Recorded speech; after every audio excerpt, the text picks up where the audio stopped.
महाराष्ट्र के एक इलाके में जब लोग सुबह सुबह उठते हैं तब वो देखते हैं कि एक नौजवान युवक की लाश एक गंदे नाले के पास पड़ी थी। अब लोग इस बात की सूचना फौरन पुलिस को दे देते हैं। पुलिस भी तत्काल ही घटना स्थल पर पहुंच जाती है और लाश को अपने कब्जे में लेने के बाद जब पुलिस इस केस की जांच पड़ताल करती है, उसके बाद जो सच्चाई सामने आती है वो वाकई हैरान कर देने वाली है। सो आदाब, नमस्कार, सत श्री अकाल दोस्तों, बहुत बहुत स्वागत है आपका CHD क्राइम सफ़र के एक नए एपिसोड में। उम्मीद करता हूं आप सब ठीक ठाक होंगे और हर बार की तरह आपसे ये गुजारिश है कि अगर आप इस चैनल पर नए हैं तो चैनल को सब्सक्राइब और वीडियो को लाइक कर दें। और अगर आप मुझे कोई अपनी राय देना चाहते हैं तो वो भी आप कमेंट सेक्शन में बता सकते हैं। दोस्तों, आज की जो सच्ची घटना मैं आपको सुनाने जा रहा हूं वो महाराष्ट्र से है। महाराष्ट्र में ही एक जिला पड़ता है जालना, और इसी जालना के अंदर एक इलाका पड़ता है संजीवनी नगर। दरअसल 20 सितंबर 2023 को जब लोग सुबह सुबह उठते हैं और अपने घरों से बाहर निकलते हैं तब वो देखते हैं कि संजीवनी नगर में नाले के पास एक नौजवान युवक की लाश पड़ी थी।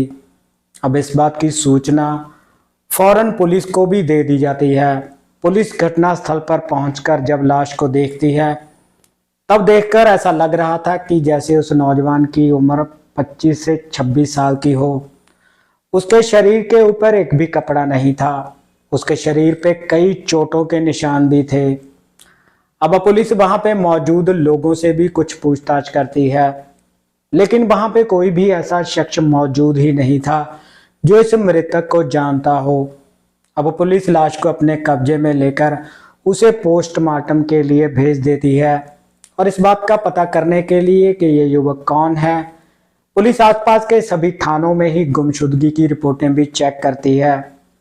इसी बीच में पोस्टमार्टम रिपोर्ट भी आ जाती है। पोस्टमार्टम रिपोर्ट में ये बात साफ हो जाती है कि उस युवक को कई लोगों ने मिलकर कई घंटों तक मारा था। इसकी वजह से उसकी जान चली गई थी। इसी बीच में जालना के ही मंठा थाने में एक परिवार पहुंचता है। परिवार कहता है कि हमारा बेटा, जिसका नाम प्रदीप है, जिसकी उम्र 26 साल की है, वो कल रात से घर नहीं पहुंचा। वो हर रोज अपने काम से छुट्टी करके रात के 12 बजे तक अपने घर पहुंच जाया करता था, लेकिन कल रात से ही हम उसके मोबाइल को भी बार बार कॉल करने की कोशिश कर रहे हैं, लेकिन उसका नंबर भी स्विच ऑफ आ रहा है।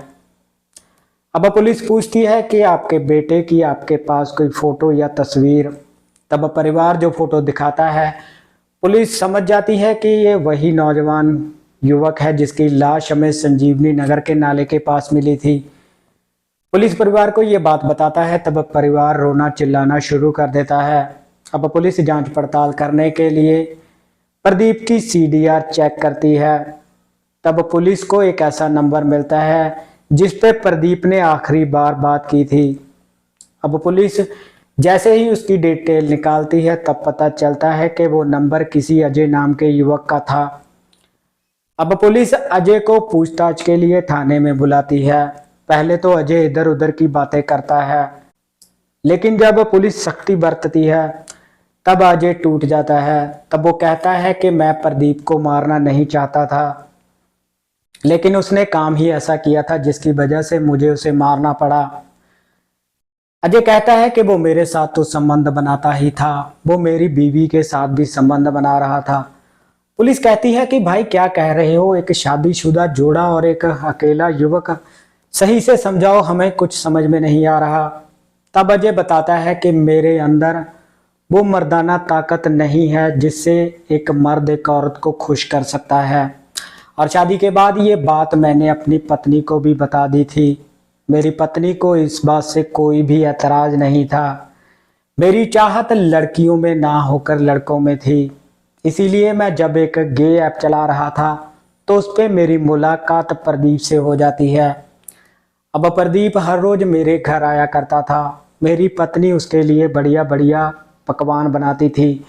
हम तीनों एक साथ बैठकर खाना खाते थे।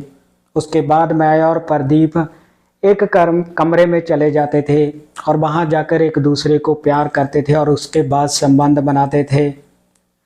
लेकिन 20 सितंबर 2023 को जब प्रदीप मेरे घर में आता है, तब हम रात के समय बैठकर पहले एक साथ खाना खाते हैं। उसके बाद मेरी पत्नी अलग कमरे में चली जाती है और उसके बाद मैं और प्रदीप एक कमरे में चले जाते हैं। वहाँ हम एक दूसरे को बहुत प्यार करते हैं और संबंध बनाने के बाद हम दोनों ही सो जाते हैं। मगर रात के 2-2:30 बजे जब मेरी आँख खुलती है, तब मैं देखता हूँ कि प्रदीप मेरे कमरे में नहीं था। मैंने सोचा वॉशरूम वगैरह गया होगा, 5-7 मिनट में लौट कर आ जाएगा। मगर 15 मिनट इंतज़ार करने के बाद भी जब प्रदीप वापस मेरे कमरे में नहीं आया, तब मुझे इस बात की टेंशन हो गई। और जब मैं अपने कमरे से बाहर निकलकर दूसरे कमरे में देखता हूँ, तब वो मेरी पत्नी के साथ संबंध बना रहा था। मैं प्रदीप से बहुत ही ज़्यादा प्यार करता था, लेकिन उसने मुझे धोखा दिया था। अब अपनी पत्नी के साथ संबंध बनाते हुए देखकर मैं गुस्से से पागल हो चुका था और जलन के मारे मैं प्रदीप को मारना शुरू कर देता हूँ। और इस काम के लिए अपने दोस्तों की भी मदद लेता हूँ। मैं अपने 2 दोस्तों को फ़ोन करके ये कहता हूँ कि एक व्यक्ति ज़बरदस्ती मेरे घर में घुस आया है और वो ज़बरदस्ती मेरी पत्नी के साथ संबंध बना रहा है। मेरी बात सुनकर फ़ौरन ही मेरे दोस्त भी मेरे घर पर पहुँच जाते हैं और अब हम तीनों मिलकर प्रदीप की डंडों से पिटाई करनी शुरू कर देते हैं और तब तक उसे मारते ही रहते हैं जब तक कि वो दम नहीं तोड़ देता। उसके बाद इस मामले को रफा दफा करने के लिए हम प्रदीप की लाश को उठाकर संजीवनी नगर के नाले के पास फेंक देते हैं। हमें नहीं पता था कि इस बात का कभी खुलासा होगा।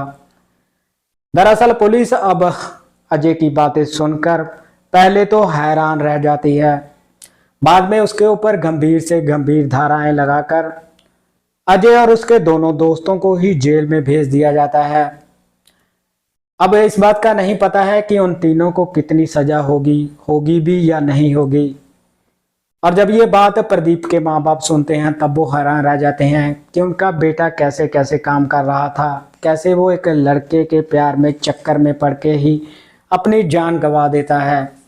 तो दोस्तों, आजकल के ज़माने में जहाँ पे सोशल मीडिया को हर कोई यूज़ कर रहा है, वहाँ पे ऐसी ऐसी चीज़ें हो रही हैं जिन्हें सुनने के बाद अपने कानों पे भी यकीन करना मुश्किल हो जाता है। सो इस घटनाक्रम को सुनाने का मकसद आपको परेशान करना नहीं है, बल्कि आपको जागरूक करना है, ताकि आपको भी पता चले इस दुनिया में क्या क्या हो रहा है। सो मिलते हैं किसी और क्राइम की कहानी में, किसी और घटना में। तब तक आप अपना ख्याल रखिएगा, सतर्क रहिएगा। जय हिंद।